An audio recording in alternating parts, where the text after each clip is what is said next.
ഞങ്ങളുടെ കോളേജിന്റെ അടുത്തുണ്ട് ഒരു വൃദ്ധസദനം, കോടമ്പുഴ മേഴ്സി ഹോം, ദയാഭവനം. ആ മേഴ്സി ഹോമില് 2-3 ആഴ്ച കൂടുമ്പോഴൊക്കെ ഒരിക്കൽ സന്ദർശിക്കാൻ വേണ്ടി പോകും. മുസ്തഫ ഫാറൂഖി ഉണ്ടാവും കൂടെ. ഞങ്ങൾ ഒരിക്കൽ ചെന്നപ്പോ ആ മേഴ്സി ഹോമിലുണ്ട് ഒരു സ്ത്രീ, 10-60 വയസ്സായ മുസ്ലിം സ്ത്രീ.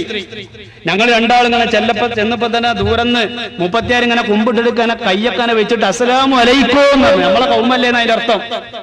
കാരണം അവിടുക്കാരും ചെല്ലലില്ല, അന്വേഷിക്കലുമില്ല. ഞങ്ങൾ വലൈക്കും അസ്സലാം തന്നെ കേറി. 36 ഞങ്ങളെ ഇരുത്തിയിട്ട് വർത്താനം തുടങ്ങിയിട്ട് പറഞ്ഞ, മക്കളെ മൂരിയാട് എന്ന് പറഞ്ഞ സ്ഥലത്തുള്ളതാണ് ഞാൻ. എന്റെ മകനും ആ ടൈപ്പ് ഒരു സാധനം തന്നെയാണ്, തനി മൂരിയ. അതുകൊണ്ട് ഈ അവസ്ഥയിൽ ഞാൻ എത്തിയത്. എന്നിട്ട് ആ ഉമ്മ അനുഭവം പറയാ, എന്താണോ ആ ഒരു മോന് എത്ര സ്നേഹത്തിലാണ് കുട്ടികളെ വളർത്തുക. അങ്ങനെ വളർത്തി വലുതാക്കി ഓനെ കല്യാണം കഴിപ്പിച്ചു. കല്യാണം കഴിച്ചപ്പോഴും നല്ല രൂപത്തിലായിരുന്നു. ഉമ്മാനെ ഒഴിവാക്കിയിട്ടൊരു അങ്ങനെ ഭാര്യയോടൊരു അമിത സ്നേഹം ഒന്നും ഓൻ കാണിച്ചിട്ടില്ല. പക്ഷെ കഷ്ടകാരെന്ന് പറയണ്ടേ, ഓളെ പെരക്കാരോനെ ഗൾഫിൽ കൊണ്ടുപോയി. അതോട് കൂടിയിട്ടാണ് പ്രശ്നം തുടങ്ങണത്. ഓളെ പെരക്കാരോനെ ഗൾഫിൽ കൊണ്ടുപോയി. അവിടെ ചെന്ന ഉടനൊക്കെ എന്ത് ചെയ്യും, രണ്ടാകും കത്തെഴുതും. ഉമ്മാക്കൊരു കത്തും ഓക്കൊരു കത്തും. ഓളെ കത്തിലുണ്ടാവും, ഉമ്മാന്റെ കാര്യം നല്ലോണം നോക്കണം, ഉമ്മാക്ക് ദശമൂലാരിഷ്ടം മുടങ്ങാതെ വാങ്ങിക്കൊടുക്കണം, കൊട്ടൻ ചൊക്കാതി കോയമ്പിട്ടിട്ട് കാലൊക്കെ ഒന്ന് ഒഴിഞ്ഞു കൊടുക്കണം എന്നിങ്ങനെ കത്തിൽ മുടങ്ങാതെ വന്നിരുന്നു. പിന്നെ കുറെ കഴിഞ്ഞപ്പോ ദശമൂലാരിഷ്ടം അതിന് പോയി, കൊട്ടൻ ചുക്കാതി മാത്രമായി. കുറെ കഴിഞ്ഞപ്പോ കൊട്ടൻ ചുക്കാതിയും പോയി, ഉമ്മ മാത്രമായി. കുറെ കഴിഞ്ഞപ്പോ ഉമ്മയും പോയി, പിന്നെ ഓള് മാത്രമായി. അങ്ങനെ ഓരോന്ന് പോയി അവസാനം പെണ്ണുങ്ങൾ മാത്രമായി. ഉമ്മ പുതിയാപ്പിള ഈ കോല സ്വന്തം മകൻ ഈ കോലത്തിൽ പെരുമാറുമ്പോ പിന്നെ ഓളെ പറഞ്ഞിട്ട് കാര്യമുണ്ടോ? ഓളും ഭരണം തുടങ്ങി. ഉമ്മാക്ക് അവിടെ ഇരിക്കാൻ പാടില്ല, ഇവിടെ ഇരിക്കാൻ പാടില്ല, ഓളെ പേക്കാര് വന്നാൽ സിറ്റ് ഔട്ട് കാണാൻ പാടില്ല, വിദ്യാഭ്യാസമല്ല അതും പറയാൻ പാടില്ല. ചിലപ്പോ പ്രായമായ പെണ്ണുങ്ങളല്ലേ, ആ കുസാലം കണ്ട് എടുത്താന്നൊക്കെ പറയും കസേരക്ക്. അതൊന്നും ഇവക്ക് സഹിക്കൂല. അങ്ങനെ എന്ത് ചെയ്യും, അതൊന്നും സഹിക്കാൻ പറ്റാത്തോണ്ട് എന്ത് ചെയ്തു, ഉമ്മാനെ വരച്ച വരയിൽ നിർത്താൻ തുടങ്ങി. മരുള് ഉമ്മ ഗതി കെട്ടു. ഭക്ഷണം തന്നെ വീട്ടിലെ മറ്റ് വളർത്തു മൃഗങ്ങൾക്ക് കൊടുക്കുന്ന മാതിരി കൊടുക്കാൻ തുടങ്ങി. ഗതി കെട്ടപ്പോ ഒരു പ്ലാസ്റ്റിക്കിന്റെ കീസൂട്ട് നേരെ കോഴിക്കോട് ടൗണിൽ വന്നു. ടൗണിൽ വന്നിട്ട് എങ്ങട്ടാണ് അന്തല്ലാതെ ഞാൻ നടക്കുകയാണ്. അപ്പൊ ഒരു ഓട്ടോറിക്ഷക്കാരൻ പറഞ്ഞു, ഇങ്ങനെ ഒരു സ്ഥലമുണ്ട് വല്യമ്മ, വേണേ നിങ്ങൾ അങ്ങോട്ട് പോയിക്കോളി, ഐറ്റങ്ങളൊന്ന് പോയിക്കോളും എന്ന് പറഞ്ഞു. അങ്ങനെ വന്നതാണ് മോനെ. 3 കൊല്ലമായി ഞാൻ ഇവിടെ. ഇപ്പൊ എനിക്ക് ചികിത്സക്ക് മുടക്കില്ല, ഭക്ഷണത്തിന് മുടക്കില്ല, തമാശ പറഞ്ഞ് ചിരിക്കാൻ എന്നെ പോലത്തെ കുറെ സമാന ദുഃഖിതരായ ആളുകൾ എന്റെ കൂടെ ഉണ്ട്. നിങ്ങൾ ആലോചിക്ക്, ഏത് വീട്ടിൽ നിന്നാണ് ഈ ഇറങ്ങുന്നത്? അൽ ജന്നത്തു തഹത്ത അഖ്ദാമിൽ ഉമ്മഹാത്ത്, മാതാക്കളുടെ കാലിനടിയിലാണ് സ്വർഗം എന്ന് പഠിപ്പിക്കപ്പെട്ട യുവ സമൂഹം. ആ സമൂഹത്തിന്റെ ഇടയിൽ നിന്ന് ഒരു മാതാവ് ഇതേപോലെ വൃദ്ധസദനത്തിൽ എത്തിപ്പെടുക, അതാണ് യൗമുൽ ഖിയാമത്തിന്റെ ലക്ഷണം. പിന്നെന്താ പറഞ്ഞത്? സുഹൃത്തുക്കളോട് ഇഷ്ടം കൂടാ, വാപ്പാനോട് ഇഷ്ടമല്ല. പള്ളികളിൽ കോലാഹലങ്ങൾ ഉണ്ടാവുക. കച്ചറല്ലാത്ത പള്ളി അതെന്ന് നമ്മളെ തഴവ ഉസ്താദ് പറഞ്ഞില്ലേ, ജുമുഅയ്ക്ക് ശേഷം ഇന്ന് പള്ളികൾ അധികവും സമക്കിന്റെ മാർക്കറ്റാണു കേട്ടാൽ ബഹളവും. ജുമുഅ കഴിഞ്ഞാൽ പിന്നെ പള്ളി സമക്കിന്റെ മാർക്കറ്റാണ്, മീൻചന്തയാണ്. ഇന്ന് പള്ളിന്റെ അവസ്ഥ തന്നെ. പണ്ടൊക്കെ പള്ളിക്കൊക്കെ വരാൻ സമാധാനത്തോടു കൂടി ദുആ ചെയ്യാൻ, അള്ളാഹ്ക്ക് ഇബാദത്ത് ചെയ്യാനാണ്. ഇന്നോ അതിന് കൂടുക. വന്നിരിക്കുമ്പോ ഇതിന് ഓരോന്ന് തുറച്ചു നോക്കാൻ തുടങ്ങി. എങ്ങനെ ഇവിടെ എത്തിയത് അല്ലെ? അവിടുന്ന് ഇങ്ങോട്ടും തുറച്ചു നോക്കും.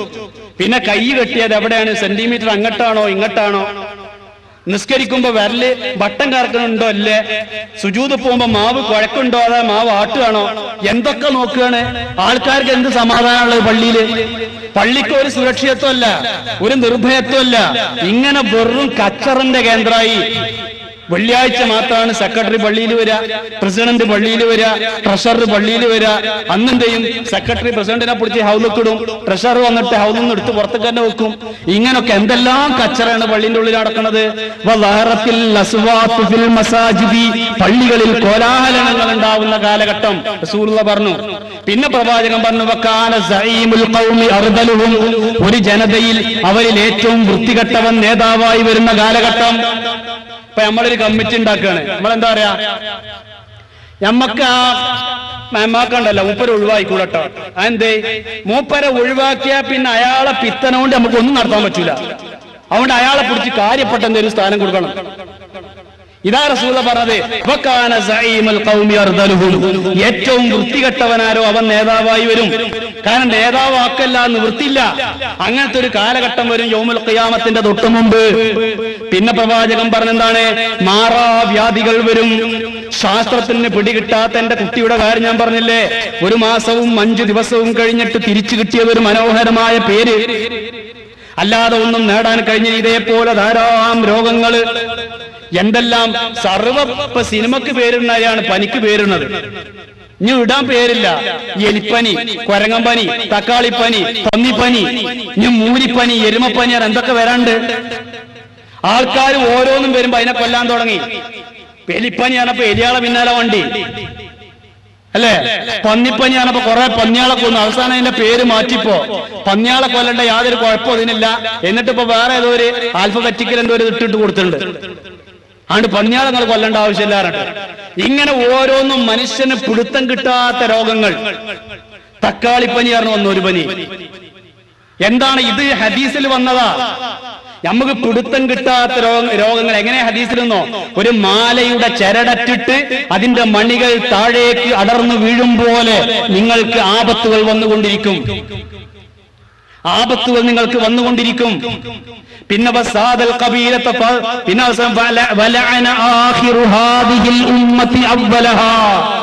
ഈ സമുദായത്തിന്റെ അവസാനത്തിലുള്ള ആളുകൾ ഇതിന്റെ പഴയ ആളുകളോട് യാതൊരു സ്നേഹമില്ലാത്ത ആളുകളായി മാറും.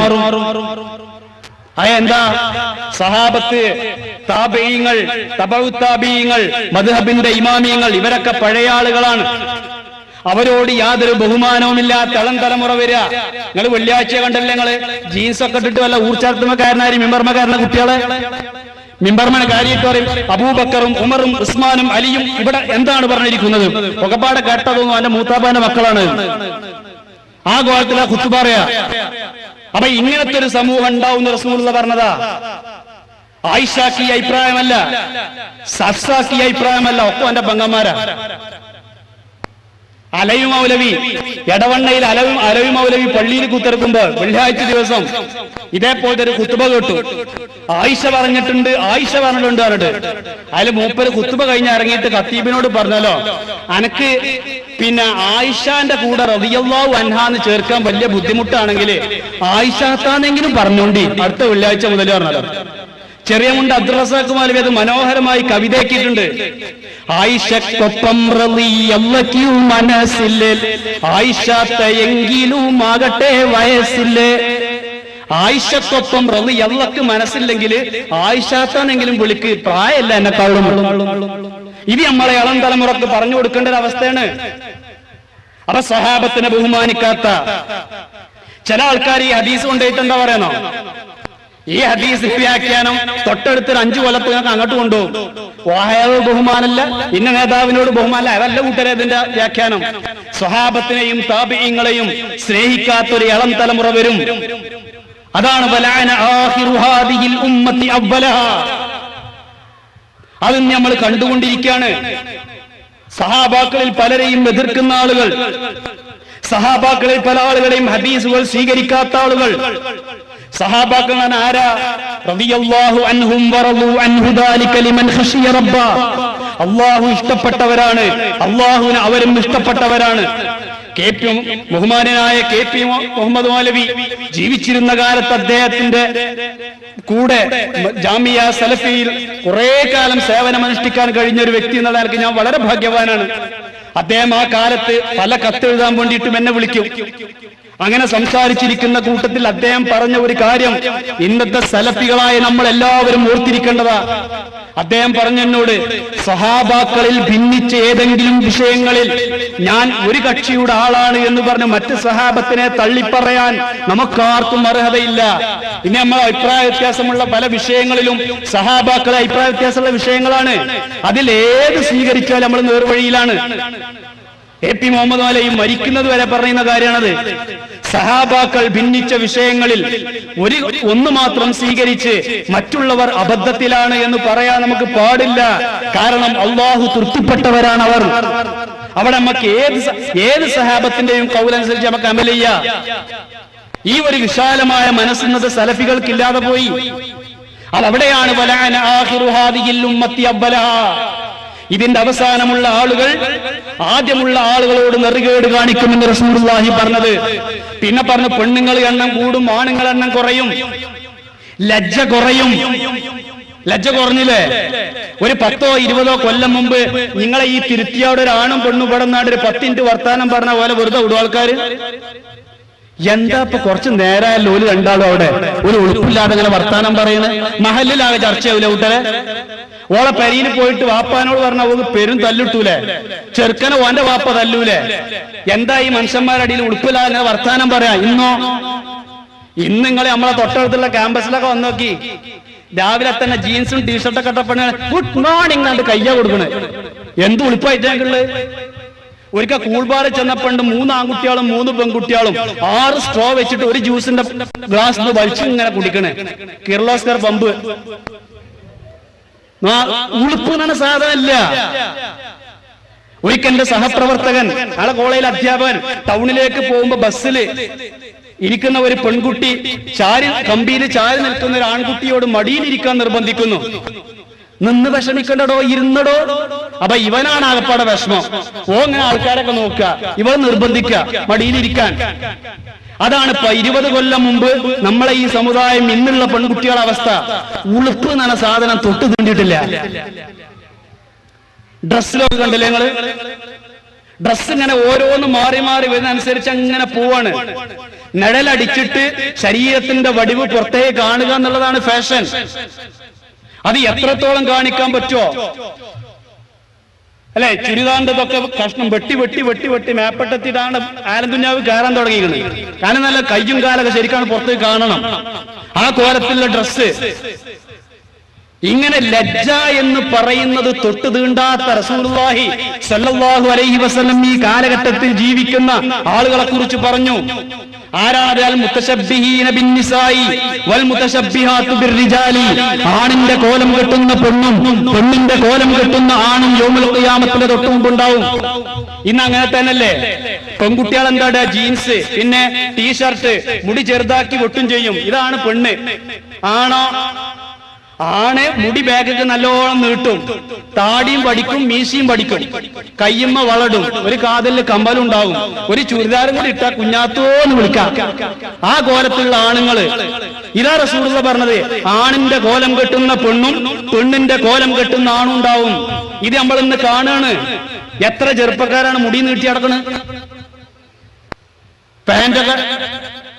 പാന്റ് ഇട്ടാൽ തന്നെ ഇപ്പോഴുള്ള ഫാഷൻ തന്നെ എന്താ? കുപ്പായം മേലക്ക് മേലക്ക് പോവുക, പാന്റ് താഴേക്ക് താഴേക്ക് പോവുക. ഇതാണ് ഇപ്പോഴത്തെ ആൺകുട്ടികളുടെ ഫാഷൻ. പാന്റ് താഴത്തേക്ക് പോയിട്ട് ഇത് എവിടെയത് തങ്ങിക്കണെന്ന് മനസ്സിലാവില്ല. അങ്ങനെ തൂങ്ങിയനക്കണാണ്. എപ്പോഴാണോ അവന്റെ ഔറത്ത് വെളിപ്പെടുക എന്നുള്ളത് അറിയാൻ പറ്റാത്ത കോലത്തില്. അതന്നെ ചിലപ്പോ കാലുമൊക്കെ ഇറുകിയിട്ട് PVC പൈപ്പിന് തുണിച്ചാരി തോന്നും. ഈ കോലത്തിലുള്ള ഡ്രസ്സാണ് നമ്മളെ ചെറുക്കന്മാര്. വല്ല മയ്യത്തിന്റെ കൂടൊക്കെ പോകുന്ന പള്ളി കയറിയാ കാണാൻ കാലിങ്ങനെ പൊന്തിച്ചിട്ട് ഇങ്ങനെ ചുരുട്ടണ് ഒരു 10 മിനിറ്റ്. ഇതൊക്കെ പാടെ ചുരുട്ടി ലെവലാക്കണ്ട നിസ്കാരം സ്വയ്യാണെങ്കിൽ. ഈ കോലത്തിലുള്ള ഇളം തലമുറ, ഇതൊക്കെ പ്രവാചകൻ പറഞ്ഞതാ. പിന്നെ പ്രവാചകൻ സല്ലല്ലാഹു അലൈഹി വസല്ലം കുറെ വിഷയങ്ങൾ പറഞ്ഞു വന്നിട്ട് പറഞ്ഞു, പടിഞ്ഞാറ് ഭാഗത്ത് സൂര്യൻ ഉദിക്കുന്നതും ഒരു ലക്ഷണമാണ്. പടിഞ്ഞാറ് ഭാഗത്ത് സൂര്യൻ ഉദിക്കുന്നതും ഒരു ലക്ഷണമാണ്. അപ്പൊ ഒരു ദിവസം ചെയ്യും, നമ്മള് എണീറ്റ് നോക്കുമ്പോ കിഴക്ക് ഇരുണ്ട് കിടക്കുണ്ടാവും, പടിഞ്ഞാറിങ്ങനെ വെളിച്ചം കാണും. കുറച്ചു കഴിഞ്ഞാൽ സൂര്യൻ പടിഞ്ഞാറിങ്ങനെ ഉദിക്കും. അതും ഒരു ലക്ഷണമാണ്. ആ ലക്ഷണം കഴിഞ്ഞാലും വർഷങ്ങളോളം ഈ ലോകം നിലനിൽക്കും. അന്നും സൂര്യൻ കൃത്യമായിട്ട് വരും. 9 മണി, 10 മണി, 12 മണി, ളുഹർ, അസർ, മഗ്രിബ്, പിറ്റേ ദിവസം പടിഞ്ഞാറ് ഉദിക്കും. ഇത് ശാസ്ത്രം അംഗീകരിക്കുന്നതാണ്. ശാസ്ത്രം പറയുന്നുണ്ട്